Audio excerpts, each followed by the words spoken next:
What's up, everybody? It's Ivan with Trout's Fly Fishing, back with your bi-weekly fishing report and forecast. Today is October 17th. It is fall. Temperatures show that we're going to get some really crummy fall days coming up, which for me means really good fall fishing. So good streamer fishing, good blue wing olive fishing.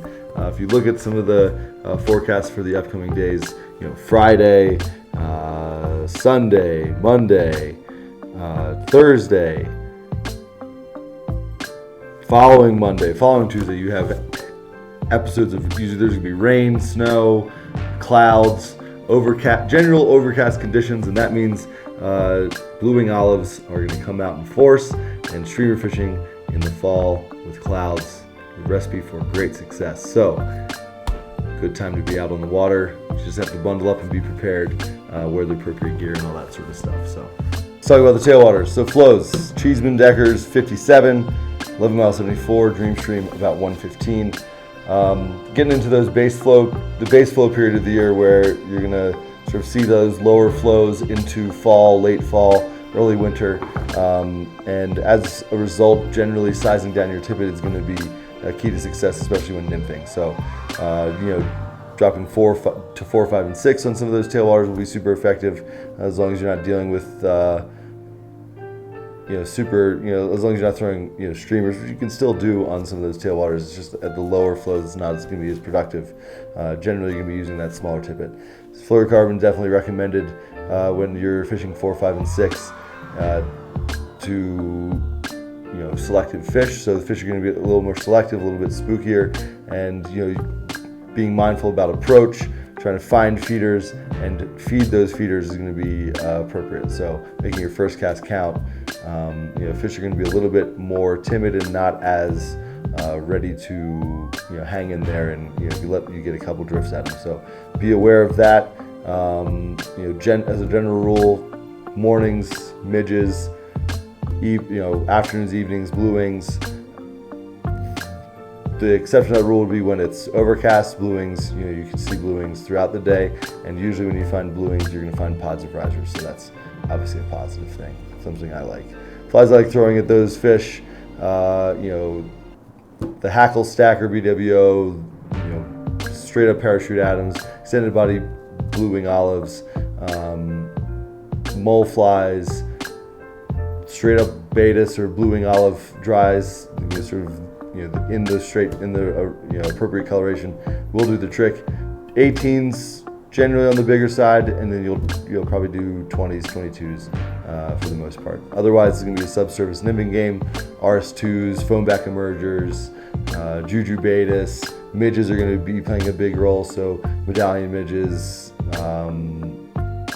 top secrets, zebra midges, black beauties, all that sort of stuff is going to play a role this time of year, and heading into the winter. So it's time to start sizing down your tippet, sizing down your flies as a general rule on the South Platte, and also getting into egg season. Obviously,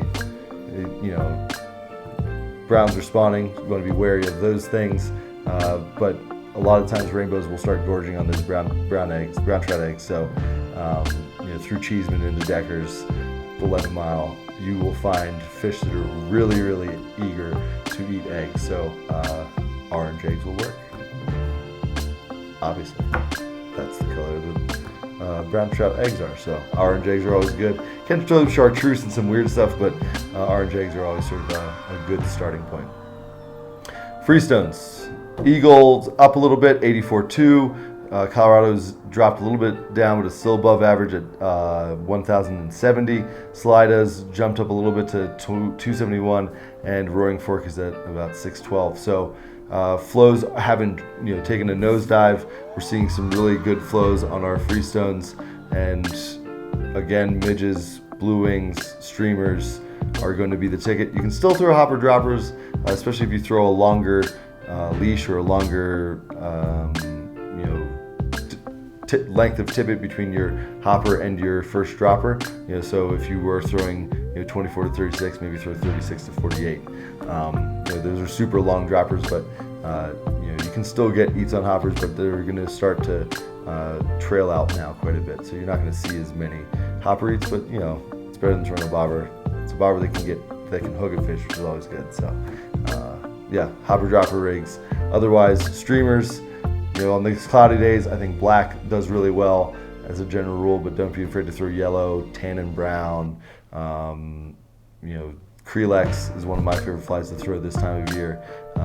Super flashy for those bright days, and can even work on the overcast days. So streamer fishing, banging the banks, working the deep runs, swinging deep runs. There's no wrong way to throw streamers. You just have to find what is working for those fish, what they're going to be tuned into. So if you're fishing from a boat, generally you're going to be banging the banks, but you might be able to swing out. If you're fishing walk wading, you have a little bit more flexibility. You just have to be able to be a stronger wader, be able to cross certain currents and cast to certain areas. But soft water, big foam lines will be holding fish, and fish are going to generally be either pre-spawn or post-spawn, and during those times they're looking to pack on calories. So streamers are always a really good option this time of year. Same thing with the bugs. So it's going to, as I said, generally be midges and blue wings. Big zebra midges on the Colorado will work.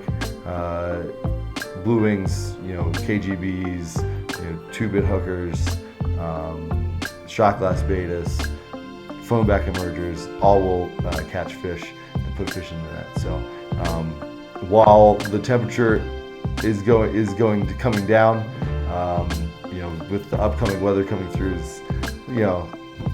some people don't love fishing it. This is one of my favorite times to fish. Generally, that really lousy weather brings really, really good fall fishing. So, just to have the right gear on, good rain jacket, good insulation. Make sure your waders aren't leaking. Make sure you didn't, forget to patch a pair of waders before, wet wading season started, and now you have to wear waders. So. And make sure all your bases are covered, because I think it's well worth it getting out there right now. Fishing's good. Thanks for tuning in, guys. See you in the next one.